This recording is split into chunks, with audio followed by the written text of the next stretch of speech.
Selamat bertemu kembali di VM AI. Kali ini kita akan membahas tentang saham Bank Syariah Indonesia atau BSI yang akhir-akhir ini naik cukup tajam ya. 23% hanya dalam 3 hari ini kalau kita perhatikan ada pembelian yang cukup cukup besar ya. Karena BSI ini juga termasuk emiten yang kapitalisasinya kalau tidak salah masuk 10 besar ya. Jadi ini cukup besar transaksinya. Nah, kita akan bahas, mari kita lihat bagaimana saham BSI itu ya. Nah, ini adalah saham BSI. Kalau kita lihat, coba kita lihat sekilas saham BSI itu bagaimana. BSI ini market cap-nya berapa ya?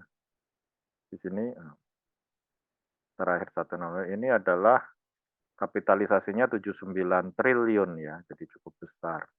Dan terjadi transaksi yang cukup banyak dengan volume sampai rata-ratanya itu 86 miliar ya, juta ya, juta dalam hal ini. Jadi ini cukup besar dan dia itu profit marginnya 17%, cukup bagus, strong buy begitu ya. Dan berita terakhir bahwa, eee, Bank Mandiri ini menambah equity ya, dan kemudian, pelan-pelan BSI ini akan menjadi bank tersendiri ya, dan itu cukup menarik. Nah, bagaimana kita melakukan analisis ini, saya akan, menunjukkan kalau cara saya ya, karena saya juga tertarik untuk membeli jangka panjang bank syariah ini. Kenapa? Karena dia untuk kategori bank syariah, dia diperkirakan akan menjadi yang terbesar. Sebagai bank dia mungkin tidak terbesar, tapi bank syariah, dia akan dipersepsi sebagai yang terbesar karena kapitalisasinya yang tadi sampai 79 triliun. Anda bisa memilih bank syariah yang lain ya, ada Aladin, ada apa itu, Panin Syariah dan yang lain-lain. Tapi yang akan terbesar akhirnya adalah Bank Syariah Indonesia ini. Nah, kita lihat dulu analisisnya daily biasanya ya. Jadi ini tampilannya masih weekly. Jadi ini adalah daily. Kita tunggu sebentar. Nah, ini kemarin dia naik cepat sekali dan kemudian sekarang mulai ragu-ragu ya. Kalau kita ini seperti doji kan akhirnya bertahan di 1625. Nah, kita akan nambah atau akan mengurangi ya. Ada kemungkinan dia natural pullback. Nah, tapi ada juga kemungkinan dia naik. Nah, mari kita lihat dari strukturnya ya. Nah, untuk melihat strukturnya itu seperti biasa kita menggunakan smart money concept ya. Ini misalnya smart money concept. Smart money concept ini untuk melihat struktur. Apa maksudnya struktur? Struktur maksudnya adalah apakah saham ini sedang ada di bawah harganya atau sedang di atas atau kira-kira dia sedang reversal dan yang lain-lain. Nah, kalau kita lihat dia sudah mulai masuk ke daerah yang merah, yaitu di sini ada potensi untuk ada yang akan take profit ya, akan ada yang take profit. Kita lihat dia break, tapi nggak kuat ya, balik lagi di 1625 ya. Iya, break di sini tapi nggak kuat ya. Kemudian kalau kita perhatikan juga daerah ini adalah daerah resisten sehingga dia bisa saja balik lagi ke bawah ya. Nah, itu kalau dalam daily. Tapi kalau kita lihat weekly, potensinya ini, cukup menarik ya. Nah, weekly ini sebenarnya dia pernah di 4.000, hampir 4.000 ya. Sehingga saat ini posisinya itu masih belum juga mencapai equilibrium atau nilai tengah ya. Paling bawah ada di 200-an ya, tapi itu sudah tahun 2020. Nah, sekarang dia ada di tengah, bisa saja dia akan menguji dulu di resisten di sekitar 2.000. Nah, kalau kita perhatikan, dia itu turun dari paling atas sampai posisi sekarang itu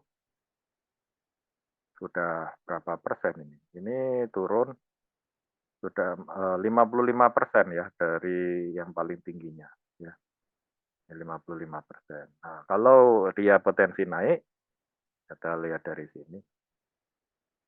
Ke equilibrium-nya, anggap kita tengahnya ya, itu ada naik 16-17% ya. Ini potensi jangka pendeknya 16-17%.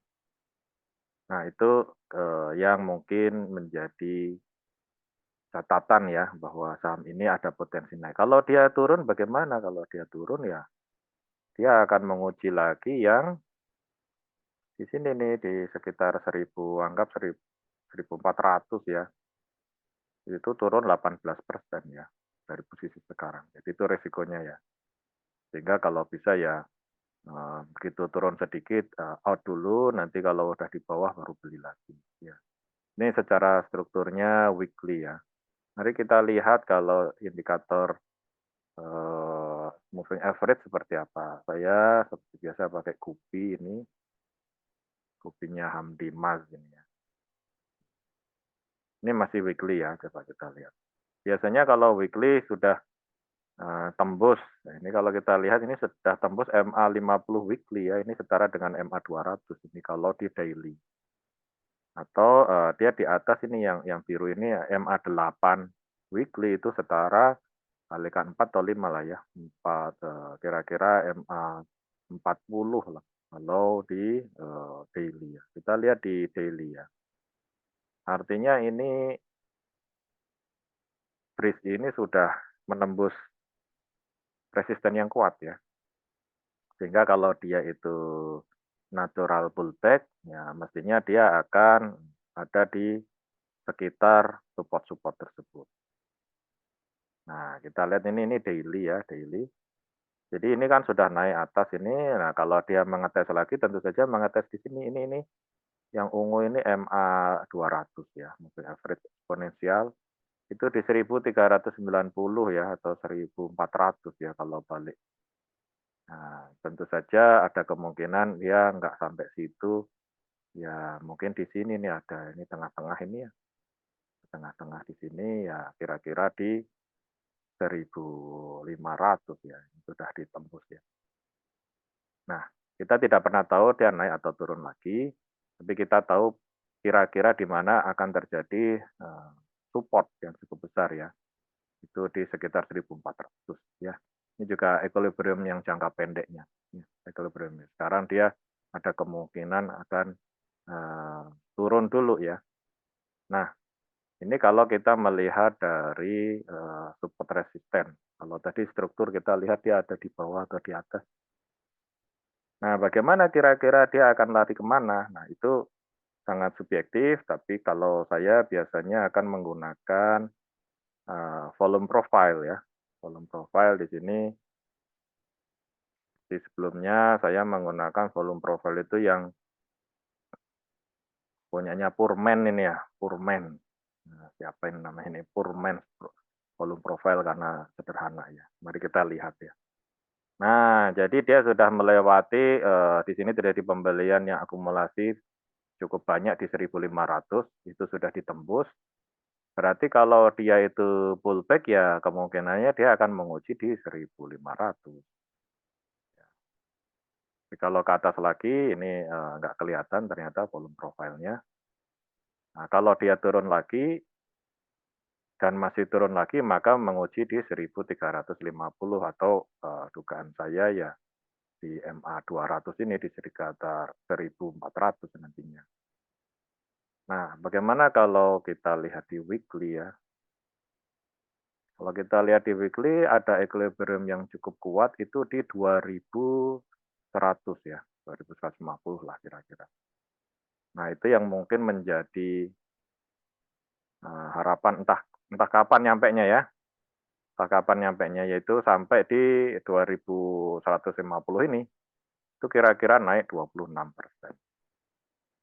Nah, jadi kalau kita perhatikan dia akan kemungkinan naik 26%. Sedangkan kalau kemungkinan turun, dia dari titik ini menguji ke yang bawah ini ya, kira-kira ya akumulatif di 1400, itu resikonya 18% ya, masih ada, eee, potensi reward yang lebih baik sedikit ya.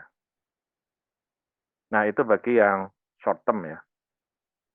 Kalau saya sendiri bridge ini mungkin akan hold lebih lama ya, karena dia termasuk bisnis yang bank itu efisien ya, bisa scaling ya. Kan dia itu sebenarnya bisnisnya cuman pencatatan rekening, jadi modalnya itu sebenarnya ya kepercayaan, izin, dan kemudian server yang kuat, security gitu ya. Sedangkan pemasarannya BRIS ini tentu saja punya captive market di syariah ya, sehingga secara bisnis sebenarnya tidak punya butuh banyak modal dia itu ya, malah dia itu menyalurkan modal. Jadi ini bisa disebut sebagai salah satu bisnis yang mudah untuk scaling. Scaling itu artinya dikembangkan tuh jauh jauh lebih mudah ya, karena nggak butuh banyak infrastruktur, ya. Jadi saya masih yakin dia akan kembali ke di sekitar 2.100 ini, ya. Kemudian kalau, lebih bagus lagi ya kalau dia berkembang jangka panjang ya mungkin dia akan naik sampai 4.000 ya, 4.000. Tapi itu entah kapan, ini kan hanya harapan. Investasi dan trading boleh berharap, tapi harus melihat realita ya, realitanya nanti terjadi atau tidak. Nah, bagaimana kalau dibandingkan dengan bank lain ya? Bank lain itu sebenarnya yang menarik dari bank-bank besar, 4 bank besar itu adalah BCA ya, BCA tentu saja, kemudian BRI, kemudian Bank Mandiri dan BNI ya. Nah ini dia. Jadi kalau BCA, BNI, BRI, Bank Mandiri, dan BRIS ini dibandingkan, secara BI memang BRIS ini bukan yang terbaik ya. Yang terbaik itu adalah BNI. BNI itu disebut paling murah lah ya di antara bank besar ini, yang kapitalisasinya besar ya. Nah, BRIS ini bahkan lebih tinggi daripada BRI dan BMRI. Kemudian price to sales-nya artinya sales-nya ya, ini sekitar mirip ya, BCA memang paling besar ya. BCA itu sudah mahal, tapi dibandingkan dengan sales-nya, price-nya itu masih dianggap price-nya itu dianggap ya 14 kali lipat dari sales-nya ya. Jadi ini ya juga sudah tinggi ini sebenarnya. Kalau yang lain kan ini sekitar 4 ya. Nah ini cash flow ini artinya tidak ada masalah sebenarnya. Ini malah yang Eee, saya kurang paham kenapa minus, artinya ini sebenarnya tidak dibutuhkan ya, mungkin ya price-nya ya, cash flow-nya cukup besar ya. Tapi kalau kita lihat di book value ini, BCA itu hampir 5, BNI itu paling bagus karena 1,3 saja, dan BRIS ini tengah-tengah ya, di 2, ya. Nah, artinya memang dia bukan pilihan yang paling bagus dari segi performa.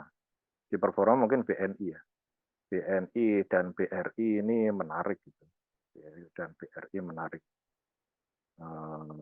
Kok BRI, BMR itu Bank Mandiri ya.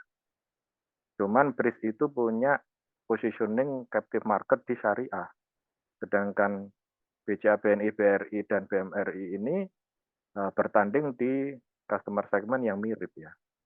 Mungkin BRI yang punya keunggulan karena dia sampai ke pelosok-pelosok ya, itu BRI. Nah, BCA sudah dianggap paling unggul, untuk layanan, digitalnya dan yang lain-lain sudah dari dulu untuk transaksi ini BCA yang paling unggul ya. Jadi BRIS ini ya tidak dikatakan pilihan paling baik, tapi juga tidak terlalu, buruk ya. Ya, kita kembali lagi ke BRIS ini, coba kita mungkin sekilas pengen tahu bagaimana dibandingkan dengan BBNI ya, BNI. Ini BBNI ini menarik sebenarnya, tapi harganya sudah tinggi. Nah, kalau dalam strukturnya BNI itu sudah di harga yang paling tinggi, ini weekly ini. Jadi dia itu sudah naik ya, kecuali Anda setahun yang lalu belinya di sini ya, di 6.000 ya. Mungkin sekarang udah naik 50%, ya. Tapi itu kan sudah lewat ya, sudah lewat. Jadi kalau belinya setahun yang lalu, ya itu bisa naik hampir 50% ini ya, ya kalau sudah tahun lalu. Tapi sekarang kan sudah di area yang tinggi ya. BNI itu sudah di bagian tinggi.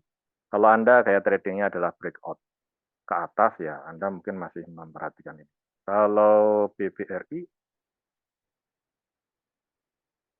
BBRI juga sudah tinggi ya, secara struktur dia ada di atas ya, mau breakout ya, kecuali dia breakout lalu lari ke atas lagi, tapi ini harganya sudah hampir 5.000 ya.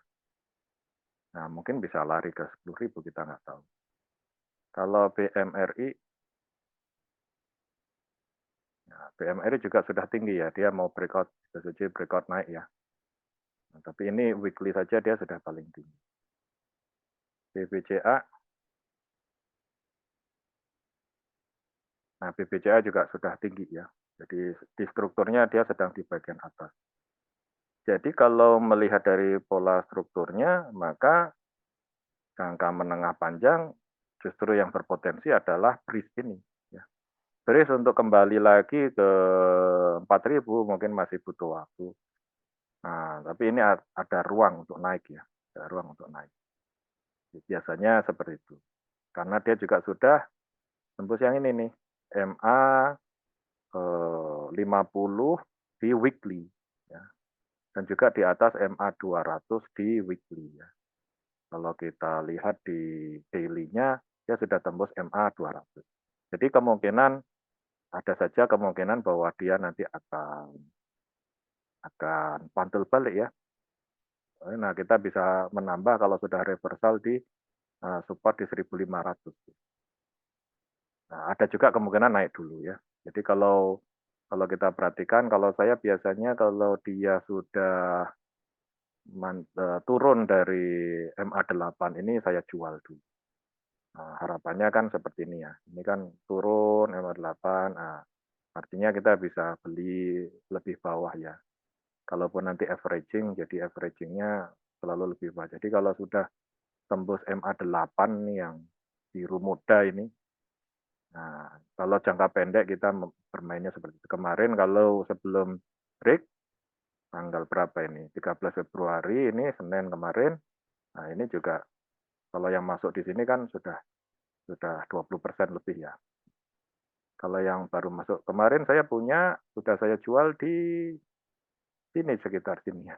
Terus kok ternyata nggak jadi turun ya saya beli lagi jadi sekarang sudah naik sedikit.